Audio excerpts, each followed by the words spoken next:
अखंड ज्योति, जनवरी 2021, पृष्ठ संख्या 27। लेख शक्ति उपासना की ऐतिहासिक पृष्ठभूमि।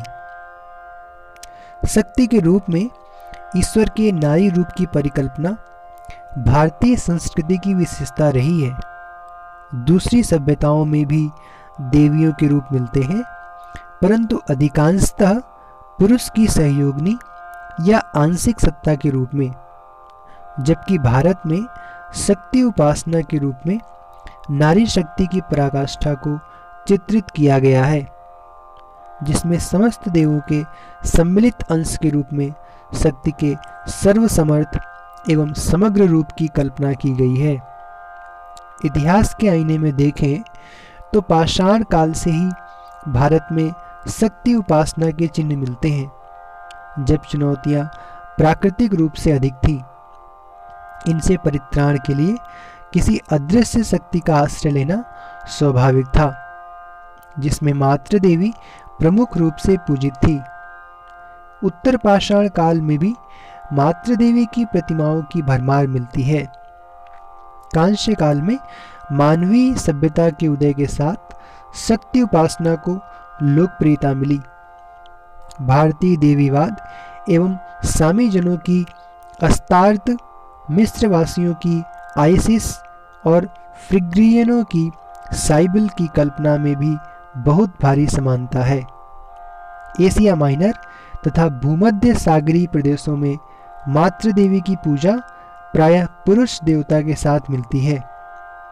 अफ्रीका में चाहे वह अपने पुत्र तनित के साथ हो, मिस्र में आइसिस के रूप में हो, फिनिशिया में अस्तारोथ के रूप में तामुज के साथ हो, एशिया माइनर में साइबिल के रूप में अतिस के साथ हो तथा क्रीट में रिया के रूप में जियस के साथ हो, वह सर्वत्र पुरुष देवता के साथ पूजी जाती थी।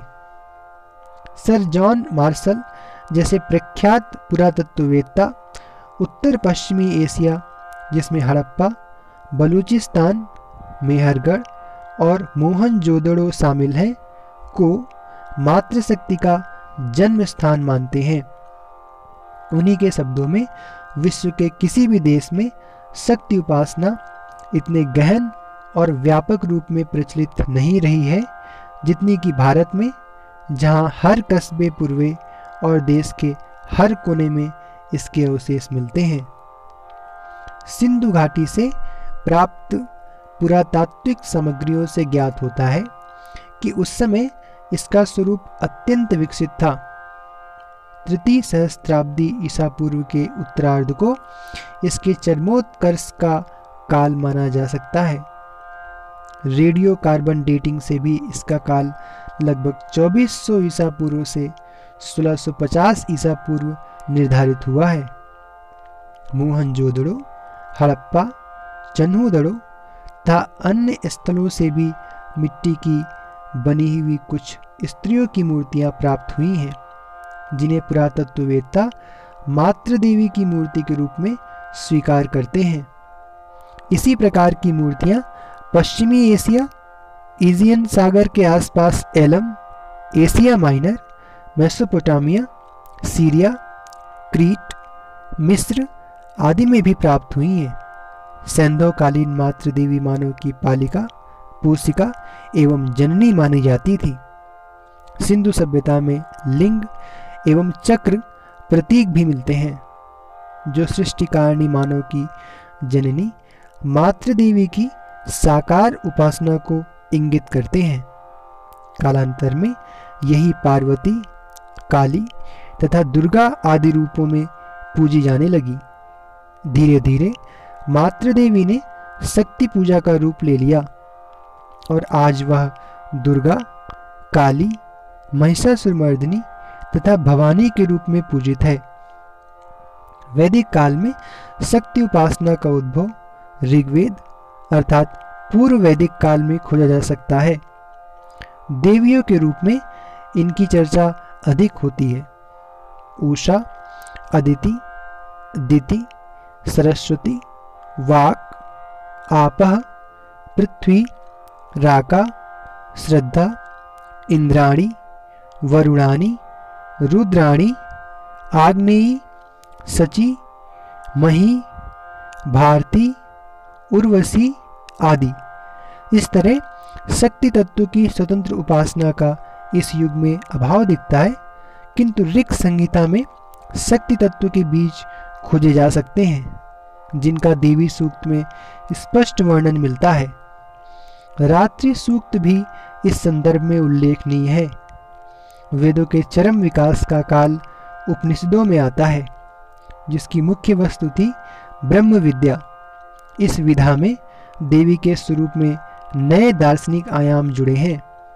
श्वेताश्वतर उपनिषद में ब्रह्म का शक्ति के रूप में वर्णन होता है, जिनसे सृष्टि की रचना मानी गई है। केनोपनिषद में प्रज्ञा, ब्रह्मवादिनी, ब्रह्मशोभना, उमा, हेमवती के रूप में शक्तियों की उपासना का वर्णन मिलता है। मुंडकोपनिषद में काली, कराली, मनोजवा, सुलोहिता, स्फुलिंगिनी, धूम्रवर्णा, विश्वरूपा के रूप में देवी का वर्णन मिलता है। इसके बाद सूत्र साहित्य में उषा का वर्णन नहीं मिलता, लेकिन सरस्वती उल्लेखित होती हैं। काठक ग्रह्य सूत्र तथा मानव ग्रह्य सूत्र में ह्रीम, श्रीम, लक्ष्मी, पुष्टि, काली, षष्ठी, भद्रकाली, भावनी तथा महीशिरा आदि देवियों का वर्णन मिलता है। बौधायन गृह सूत्र एवं मनु संहिता में दुर्गा और ज्येष्ठा का उल्लेख मिलता है। इसके साथ श्रद्धा, मेधा, भूति आदि नाम भी मिलते हैं। इसके उपरांत रामायण में स्वतंत्र उपास्य के रूप में देवी का वर्णन नहीं मिलता, पर हाँ रुद्र, शिव, पत्नी के रूप में उमा, गिरजा, भवानी और पार्वती नाम से अनेक स्थानों पर चर्चा अवश्य मिलती है। महाभारत में देवी को शिव की सहचरी एवं शिव की शक्ति के रूप में वर्णित किया गया है। भीष्म पर्व के प्रारंभ में दुर्गा पूजा का उल्लेख है, जिसमें भगवान श्री कृष्ण के कहने पर योद्धा अर्जुन द्वारा युद्ध में विजय के लिए माँ दुर्गा की आराधना होती है। यहाँ माँ दुर्गा को सिद्धों की सेनानायिका, काल शक्ति, कपाल धारिणी, कुमारी, काली, कपिला, कृष्ण पिंगला, भद्रकाली, महाकाली, चंडी, समीरणी, कात्यायनी, कराली, विजया, जया आदि नामों से पुकारा गया है एवं उनकी पूजा की गई है। इस तरह इस काल में देवी के स्वतंत्र शक्ति संपन्न स्वरूप का उभार हो चुका था। विराट पर्व में युधिष्ठिर द्वारा की गई स्तुति में देवी को महिषासुर मर्दिनी, यशोदा के गर्भ से जन्म लेने वाली विंध्याचल वासिनी तथा नारायण की परम प्रिया बताया गया है। इसके अतिरिक्त कालरात्रि के रूप में भी देवी की उपासना करने का वर्णन आता है। इसी तरह महाभारत में शक्ति उपासना का उद्भव हो चुका था और उसे भक्त संरक्षिका एवं असुर संहारिणी बताया गया है। पुराण काल में शक्ति उपासना का स्वरूप महाकाव्य काल जैसा ही प्रचलित रहता है, बस उसका फल अधिक व्यापक हो जाता है। अधिकांश पुराणों में न्यूनाधिक रूप में देवी का वर्णन मिलता है, लेकिन शक्ति उपासना की दृष्टि से श्रीमद् देवी भागवत, कालिका पुराण, मार्कंडेय पुराण में देवी महात्म्य और ब्रह्मांड पुराण के ललिता सहस्त्र प्रकरणों का विशेष महत्व है। इस तरह पौराणिक युग में शक्ति उपासना अपने चरम रूप में प्रकट होती है। एक और जहाँ सौम्य रूप में देवी की उपासना उमा, गौरी, पार्वती, अन्नपूर्णा आदि रूप में होती है, तो वहीं दूसरी ओर उग्र रूप में चंडिका, काली और दुर्गा के रूप में उसकी उपासना होती है। सिंह पर आरूढ़ दुर्गा शक्ति अपनी भुजाओं में अस्त्र शस्त्र धारण किए हैं। ब्रह्मा, विष्णु, महेश आदि सभी देवता उनकी आराधना करते हैं। वे शिव की ही नहीं अपितु सभी देवताओं की भी शक्ति हैं। उनका प्रमुख कार्य असुरों का संहार करना है। दुर्गा के हाथों महिषासुर के वध की कथा अनेक पुराणों में दी गई है।